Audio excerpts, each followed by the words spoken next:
All right, we're thinking about standing waves. One important thing to remember about standing waves is that they happen inside a limited, constrained space. That is, the medium through which waves travel comes to boundaries. And as a result, what happens? One wave is traveling, and then it comes to a boundary, and at a boundary, it reflects. So now you have two waves. The reflection is just like the original incident wave, except traveling in the opposite direction.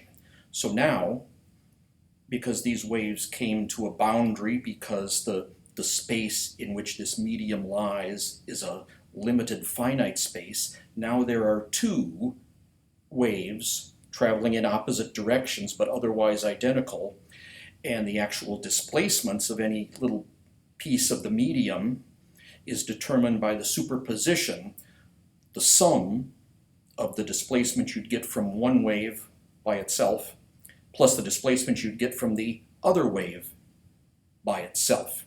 So standing waves happen when a wave travels, gets reflected, so now you have two waves. The reflections happen because the standing wave will be within a limited finite space with boundaries. And then what would you actually see? What kind of snapshots would you see if you looked at that medium? And just to keep things relatively simple, we'll usually be thinking about waves traveling along a string, piano string, guitar string, something like that. Well, as we thought about last time, you can represent the appearance of a traveling wave by this sort of double snapshot, where one curve, this one here, happens at a time when every piece of the string is at its maximum displacement away from equilibrium. We'll call that time zero. Time zero, time zero, all these pieces of string have been stretched down here to their maximum displacement, and at time zero, all these pieces of string have been stretched to their maximum displacement.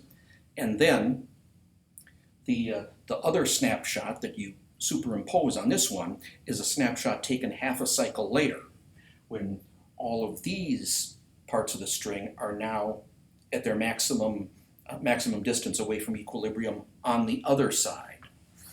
All these pieces of string that were at their maximum distance away from equilibrium on the low side are now at their maximum distance away from equilibrium on the other side. So the snapshot that you'd see a half cycle after this snapshot would be this snapshot taking place at a time period over 2. That period over 2. That period over 2.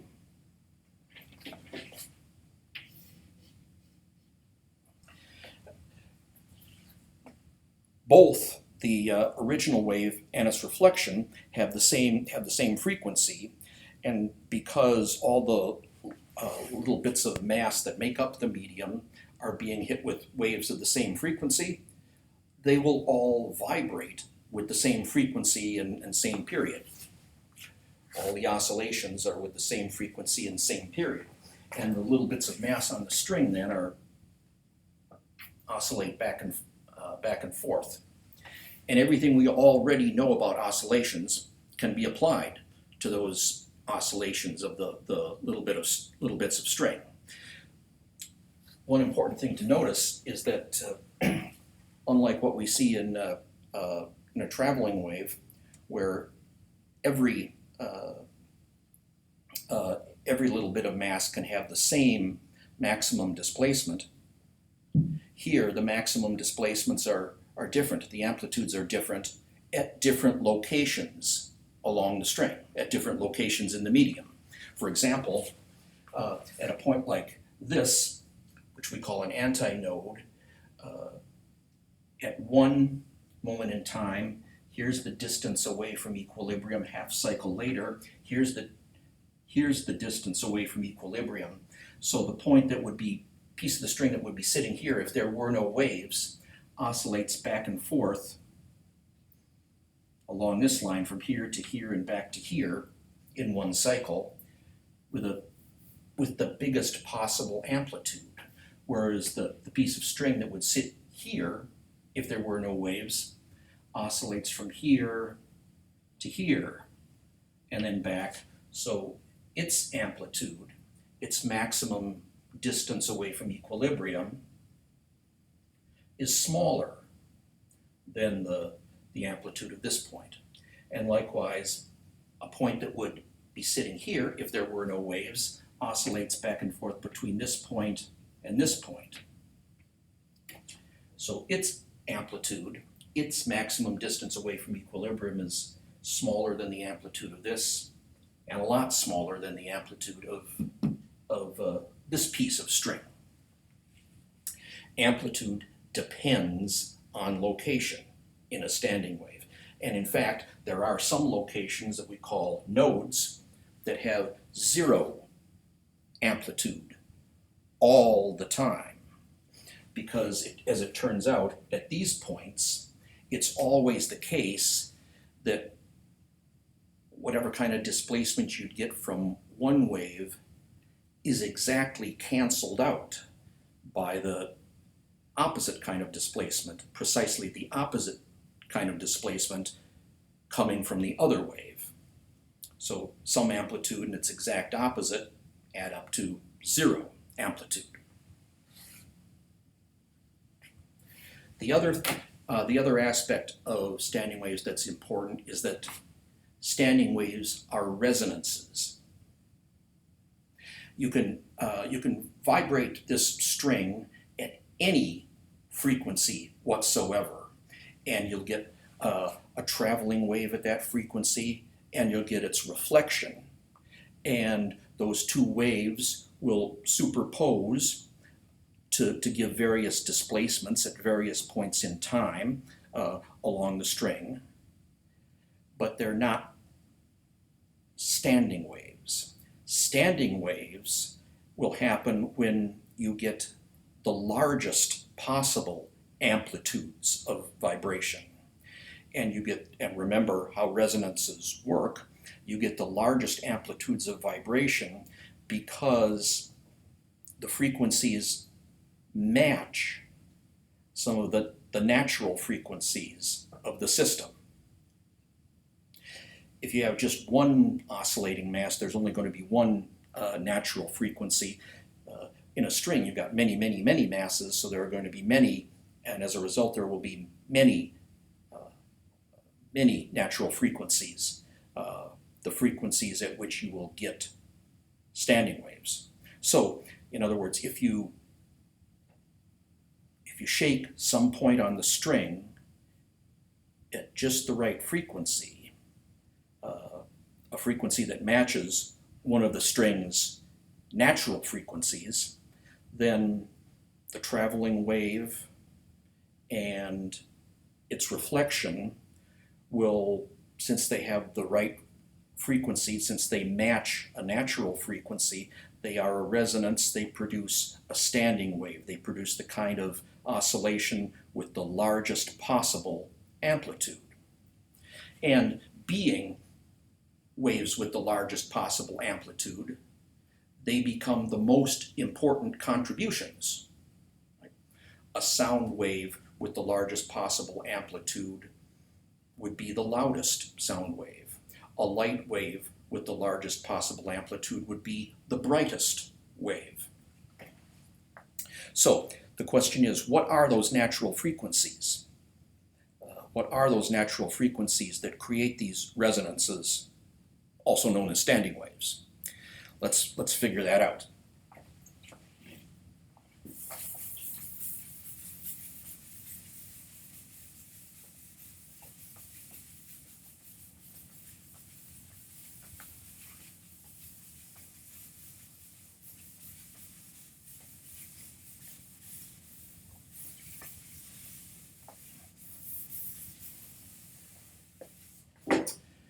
Okay, so here's here's a string, and one thing we know about this string is that it's tied down, fixed at both ends.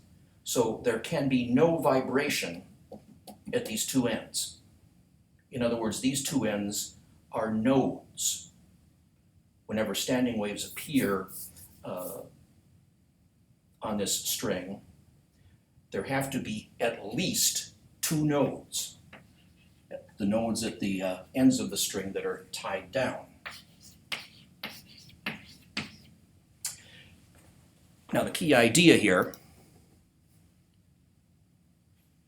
is that the distance from one node to another node always corresponds to half a wavelength, half the wavelength of the traveling waves that produced the standing wave.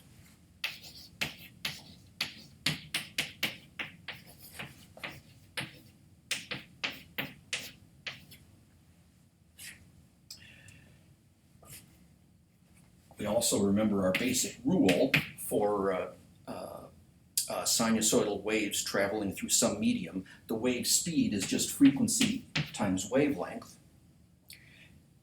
If we're talking about the same string all the time, we're talking about the same medium all the time.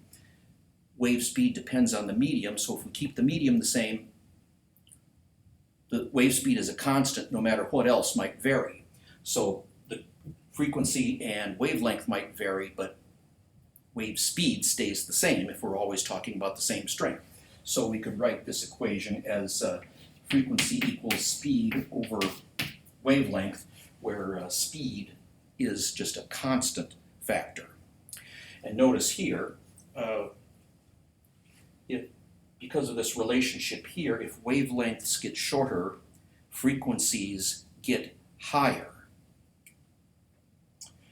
So the longer wavelength corresponds to the lower frequency. So the lowest natural frequency of this string, that is the lowest frequency at which you could get a resonance, a standing wave, would correspond to the longest wavelength. And obviously the longest wavelength corresponds to the longest half wavelength, and the longest half wavelength would be one that is the entire length of the string. Can't get any longer than that. So the double snapshot for a standing wave with the longest wavelength and smallest frequency would look like this. At one point in time, displacements of various pieces of the string would look like that, and then half a cycle later, they'd look like that. If we say that this snapshot was taken at time 0, then this snapshot was taken half a cycle later, half a period later. Now, node to node is half a wavelength. So there's node to node, 1/2 wavelength. 1/2 wavelength is just, in this case, the entire length of the string. Like that. Or rewrite that as, solve that equation for wavelength, and we've got wavelength equals 2L over 1. I'll keep that 1 in there because it'll be easier to compare different resonant frequencies, different natural frequencies, different standing wave frequencies if I leave that 1 in there. So that's the longest wavelength, 2 times the string length. So the longest wavelength would correspond to the smallest, lowest frequency. So we might as well call it the first of the standing wave frequencies because it's the smallest.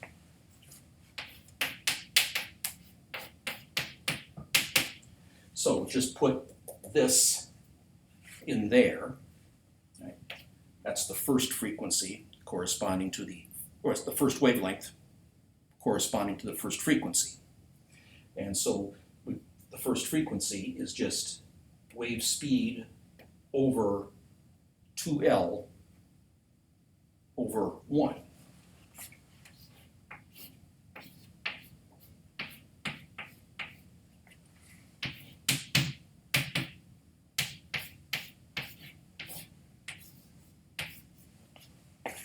like that.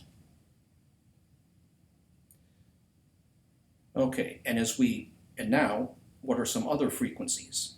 All the other frequencies will be higher frequencies, and because they're higher frequencies, they will involve smaller wavelengths and smaller half wavelengths. But because the two ends must always be nodes, we're limited in how large those wavelengths and half wavelengths can be.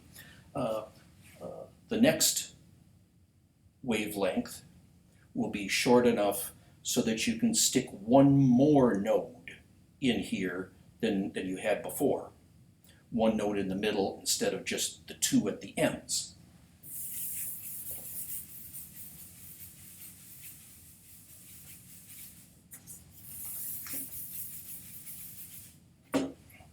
So in that case, here's the undisturbed string, and at one point in time a snapshot would look like that, and half cycle later the snapshot would look like that.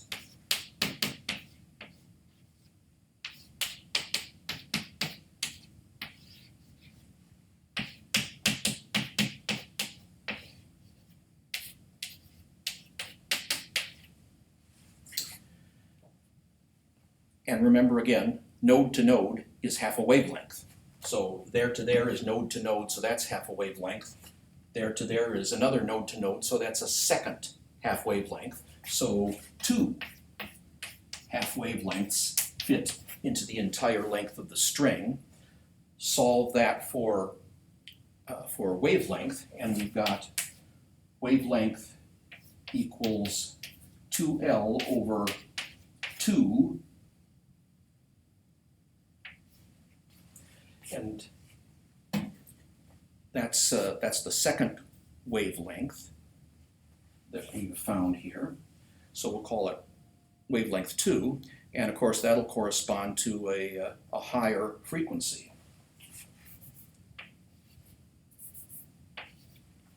The wavelength has gotten shorter, it's half as long as it was before, so now the frequency must be higher. So let's put in the numbers.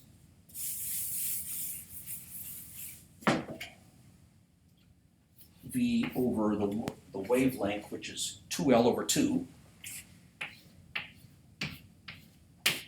which is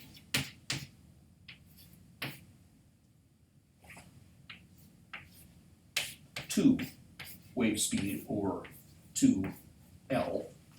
Now notice one thing. Plain old V over 2L was F1. So this frequency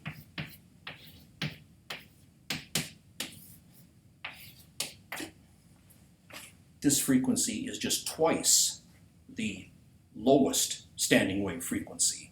This natural frequency is twice as the lowest natural frequency of our string system. Now we'll do one more and we'll be able to see a pattern then.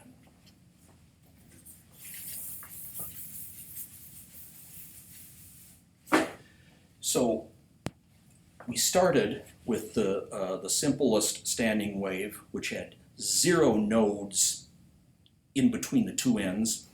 Then we looked at one that had just 1 node in between the two ends. Now how about 2 nodes in between the two ends? That means that at one point in time, when everything was at its maximum displacement away from equilibrium, a snapshot would have looked like that.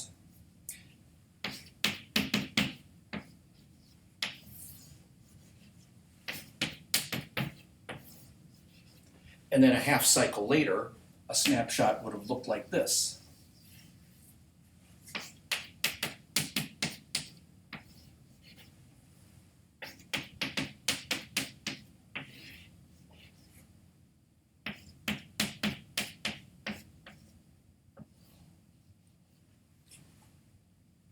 And in that half cycle, all of these points will have moved from their maximum distance away from equilibrium on one side to their maximum distance away from equilibrium on the opposite side.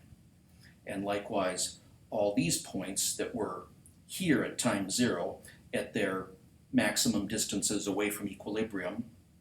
Half a cycle later, they'll be at their maximum distance away from equilibrium on the other side.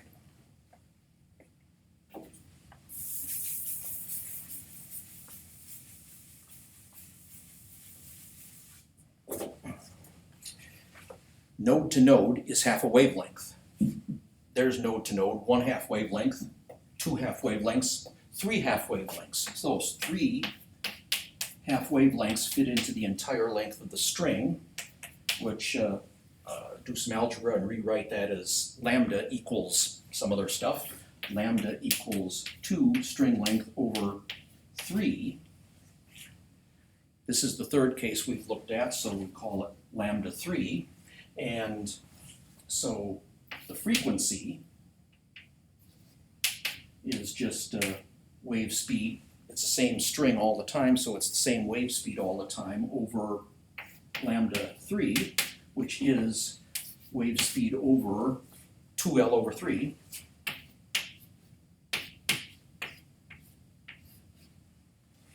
And F3 is therefore 3 wave speed over 2L. And remember, just plain speed over 2L was F1.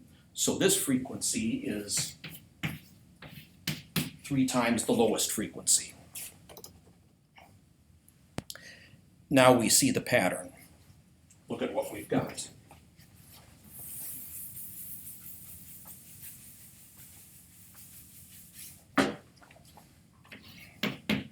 The lowest frequency at which you could get standing waves, right? The lowest frequency at which you could get a resonance, or the lowest of the natural frequencies of this string, right? Those all mean the same thing, is just 1 times wave speed over 2L. The next highest frequency is 2 wave speed over 2L. The next highest frequency is 3 wave speed over 2L. In other words, all the natural frequencies will fit one particular pattern. All the natural frequencies would look like some integer that we're calling m times wave speed over 2L, where m could be any positive integer, 1, 2, 3, 4, and on and on.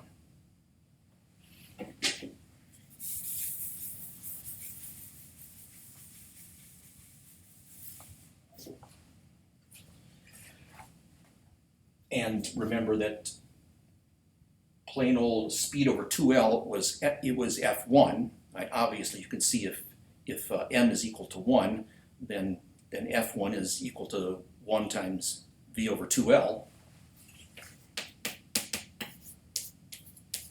Then this equation tells us that any higher standing wave frequency, indicated by an index number here greater than 1,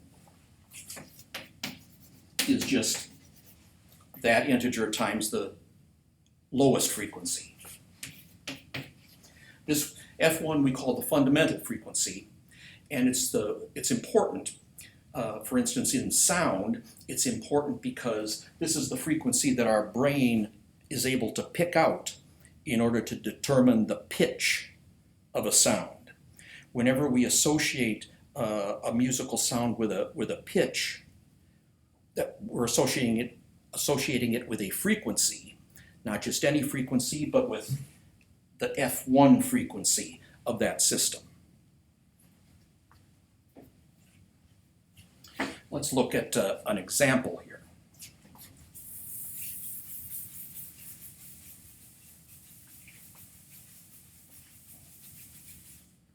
Imagine a guitar string. It's got frets on the fingerboard, which tells the guitarist where to put a finger in order to get different notes of different pitches. Different pitches means different values for F1. It's the same string all the time, so this is a constant. therefore the only thing that could give you different frequencies is different lengths. When you put down a finger, you've shortened the length of string that is actually vibrating. You've shortened the system within which standing waves can appear.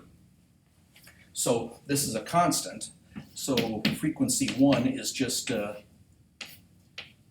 constant speed over 2 times 1 over string length, or frequency 1 is just a constant factor over string length, which means we have inverse proportionality between length and the fundamental frequency, the frequency that determines pitch.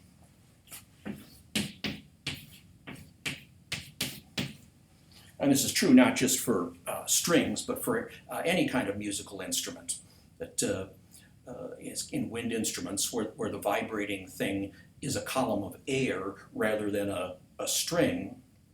It'll still be the case that the standing wave frequencies in general and the F1 frequency in particular is inversely proportional to the length of the tube, the length of the air column. So for example, the length of the air column in a trombone is longer than the air column in a flute or a clarinet. So the trombone can play with a bigger L, lower pitches. Remember what inverse proportionality means. Remember our slogan for inverse proportionality. When one variable changes by some factor, the other variable changes by the inverse of that factor. So let's look at this.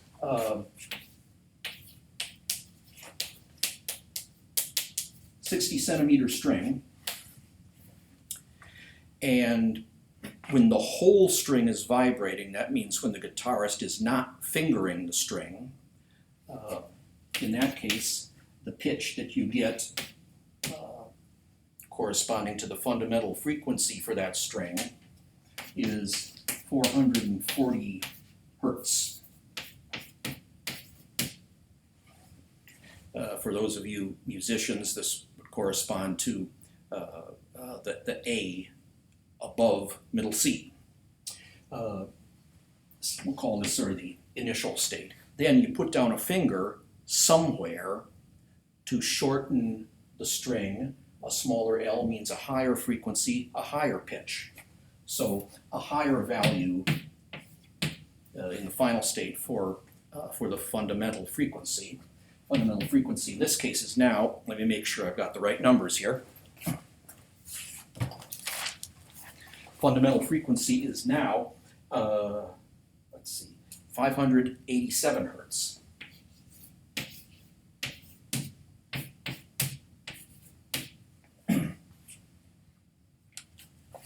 And if you are a musician or a singer or anything like that, this would correspond to the D, the first D above this A.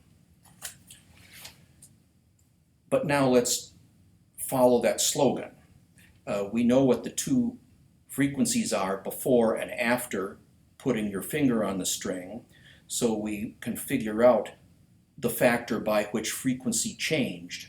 And the inverse of that will be the factor by which string length changed.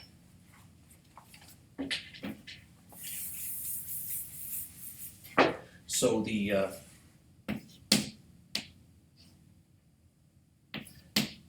final higher value of pitch is 587 hertz. The initial lower value was 440 hertz, and that comes out to about 1.3341. That's the factor by which frequency changed before to after fingering the string.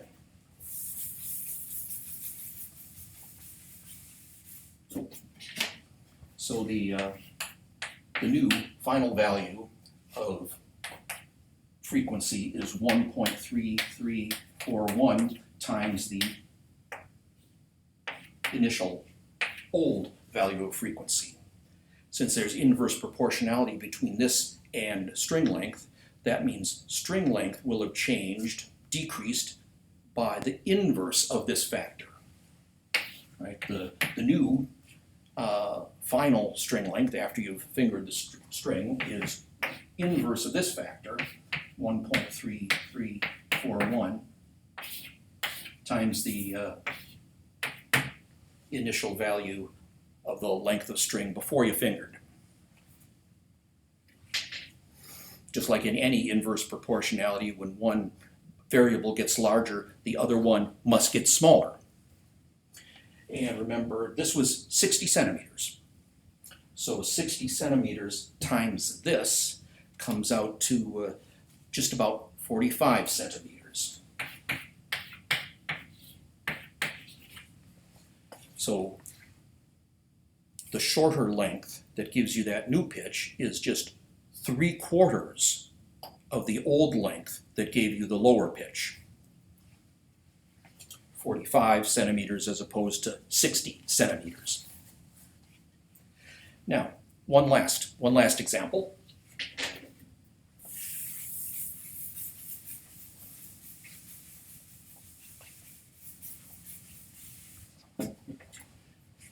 The fundamental frequency, the pitch determining frequency, is just wave speed over 2L. And let's say you're leaving most aspects of that string unchanged. Length is still the same, and the material that the string is made of is obviously the same.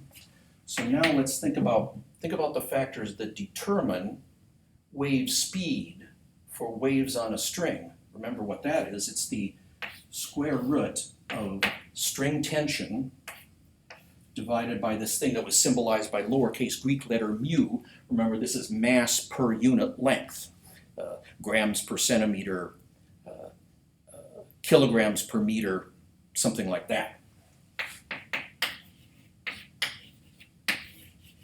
We're using the same string, so of course this does not change. But notice now that if we change the tension, right, there's our complete equation for the fundamental frequency, the pitch determining frequency. If we change the tension, we change the pitch. And that's how you tune a piano or a guitar. That if the pitch, the frequency is a little lower than it should be, you tighten the string a little bit. You raise the tension. Obviously, increasing tension increases the fundamental frequency, so you get a higher pitch. It's also how the voice works when you're singing higher notes. You can think of the vocal folds at the back of your throat as very much like a string tied down at both ends. So all of this string analysis becomes a useful model for thinking about how the vocal cords work. And so just like in the case of the string, to get higher pitches, you increase the tension in the vocal folds. But anyway, let's say on our guitar string we're out of tune just a little bit. The open unfingered string should be 440 hertz, but in fact it's a little bit too low. It's 438 hertz.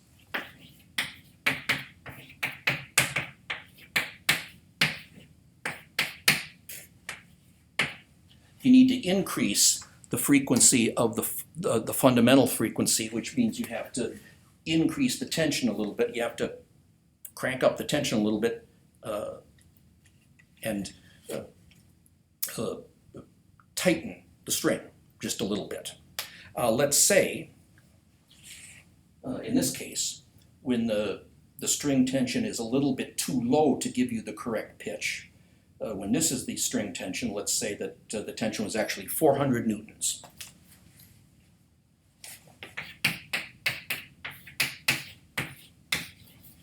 So you have to tighten the string and increase the tension a little bit. The correct tension then, to get the correct pitch, will be a little higher than 400 newtons. And we use proportionality to figure out exactly what that new tension has to be. Well, here's our rule. Let me just rewrite this a little bit. Fundamental frequency is 1 over 2L times square root of tension over mass per length. Everything on the right-hand side is constant except the tension. So let's lump together all the constant factors, and then we have 1 over 2L times square root of mass per unit length times the one thing that's left over after you've lumped together all the constant stuff. The one thing that's left over is square root of tension. So this is the form for direct proportionality.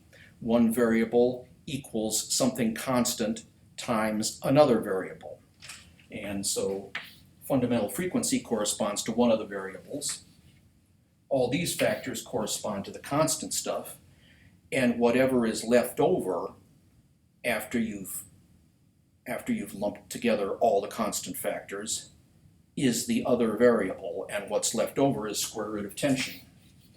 So fundamental frequency is directly proportional to square root of tension. When the frequency changes by some factor, the square root of tension changes by that same factor, and that's how we'll figure out what the new tension has to be. So what's the factor by which frequency changed? The correct frequency after you've tightened the string is 440. The initial frequency that the string produces before you've tightened it is 438.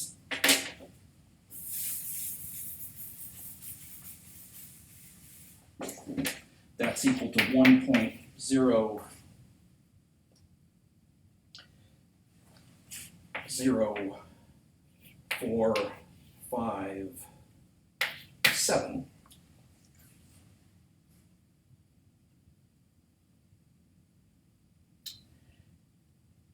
So that is the factor by which frequency changes. Final frequency after you've tightened the string is now 1.00457 times fundamental frequency in the initial state before you tightened the string. So in direct proportionality, as we have here, when one of the variables, frequency, changes by this factor, then the other variable, square root of tension, changes by the same factor.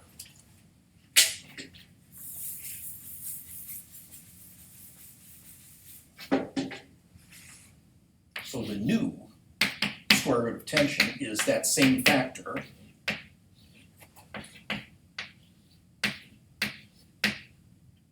times the old square root of tension.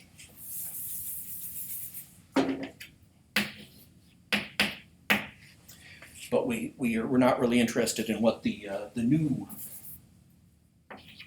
square root of tension is. We're interested in what the new tension is. But we can get that just by squaring this whole equation. The square of this is just plain final tension, and then